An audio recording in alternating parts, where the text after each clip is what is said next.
What's up, fellas? This video will cover our box clear. The box clear is a 4-3 clear with 4 midfielders across the midline and a goalie and 2 defensemen at the back. It has initial motions that will allow us to clear 90% of the time and specialized motions which will help us clear the last 10%. The keys to be successful in any clear are: 1. Know your motions. Every player on the field has specific motions that will put us into the best position to clear the ball every time. Number 2. Know your reads. During the clear, there are a few reads that will initiate an action or start a substitution. Number 3. Communicate. Whether you're open calling for the ball or you share an assignment with another player, let the other players know. We must communicate with each other at all times to take advantage of opportunities. Number 4. Always see the ball. Whether you're breaking up field, running off the field for a substitution, or banana cutting to the corners, we must always see the ball and react. We don't want to leave our teammates hanging out to dry if something happens. Number 5. Understand the substitution pattern and stay on sides. Number 6. We do not say that the clear is successful until we are into one of our transition sets. The initial movements combine to create a strategy that will use spacing, athleticism, and ball movement. We will position ourselves in space so that their 6 players cannot play our 7 players. Once we are in space, we will use our athleticism to win one-on-one battles to clear the ball. If they end up doubling, we will use great communication and ball movement to clear. The motions that defensemen will need to know are banana cuts, R-line, and wide turns away. A banana cut happens when our goalie makes a save or we get a turnover. 2 of our close defensemen will get deep, wide, and never lose sight of the ball while running to the corners of the field even with the goalie. They should finish this motion facing the goalie and ready to accept a pass. These 2 defensemen should stay even with the goalie if he decides to walk it up. The R line is more of a location and read than a motion. The 3rd close defenseman will get to the restraining line and the Z line. Once he is there, if he is covered, he will occupy his riding player and get to the alley between the face-off X and the wing line on the box side of the field. If he is not covered, he will substitute for a midfielder. Wide turn away happens when one of the players who banana cut out receives the ball and tries to run by an attackman. If they are ever in doubt or get doubled, they will wide turn to the outside and run back towards our end line, looking to make a pass. We will be a team that values possessions. We will use the entire field in open space to stay out of iffy situations and make good passes.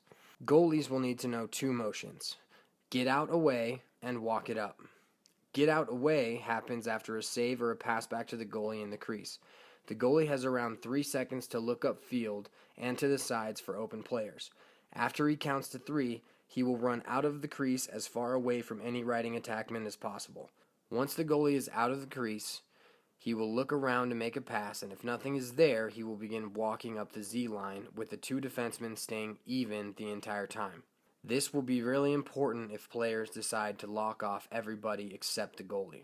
The D-middies and the LSM will need to know 5 motions: 3 initial motions and 2 special motions. Flag, maverick, and turn to the outside are initial motions, while pinch and slant are special motions. Flag happens as the goalie makes a save or receives the ball in the crease. The flag motion is a 1-second sprint straight up field before breaking diagonally upfield. The 2 defensive midfielders will always run flags to the off-box side. This is so we can prevent their offensive midfielders from subbing. 1 defensive midi will set up between the sideline and the wing line, and the other between the wing line and the face-off X. The LSM will run flags to the box side and set up between the wing line and the sideline. Once they are there, they will maverick. Maverick is a cut towards our own end line. Generally speaking, riding teams will want to stay deeper than us so they can prevent us from getting transition. This puts them on our backs while we cut back towards our end line. If a riding player is on our defensive middy's back, they are open and should expect to receive a pass. Once they receive a pass, they will turn to the outside. If they do not receive a pass, they will return back towards the midfield line, staying in their alley. Turn to the outside is exactly what it sounds like. Players who receive a pass while mavericking back to the end line will turn to the outside.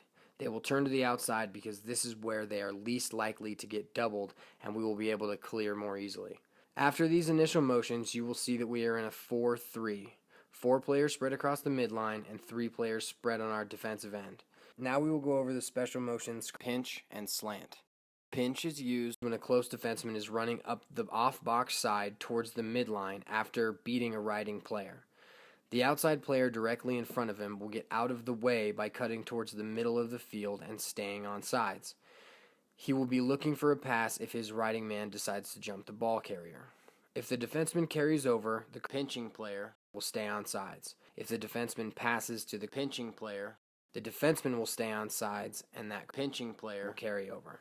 A slant is used at the same time as the pinch when the close defenseman is running towards the midline after beating a riding attackman. The inside player on the off-box side will cut diagonally across the midline, trying to get open for the close defenseman. He must stay far enough ahead of the close defenseman and not get in his way. During a clear, we will make substitutions with these rules. 1. 3 subbing players must be ready and waiting every single time we are playing defense. Number 2. The first player to substitute on the field will be our best D-midi on the next line, and he will release as far into the offensive zone as possible. This could result in an easy outlet pass and easy clear. Number 3. The second player to substitute will have onside responsibility. If we clear during this time, he will set up at the midfield line and await a subbing D-midi. Number 4. The third player to substitute will go through the box as far into our offensive end as possible, and he will replace the last D-midi. There are very few situations where these motions, when executed properly, will not result in an easy clear. 2 specific times where this might happen is when the opponents lock off everyone but the goalie, or they drop their 3 attackmen deep and play a zone across the midfield. If this happens, we will call deep. The 2 midfielders in the middle of the field will drop into the offensive half looking for a pass. If neither gets open, we will sub off the box side midi on our half of the field for a midfielder who is as far to the offensive side as possible. As that midfielder comes on the field, he will run to the middle and turn backwards towards the ball. If he cannot get open, he will run back across the midline and the off-box midfielder will step over to receive a pass. If none of this works, we'll just have the goalie cheap it into the corner and our attackman will fight for a ground ball. Thanks you guys for watching this video. I hope it really helps. Please let me know if you have any questions or concerns about the clear.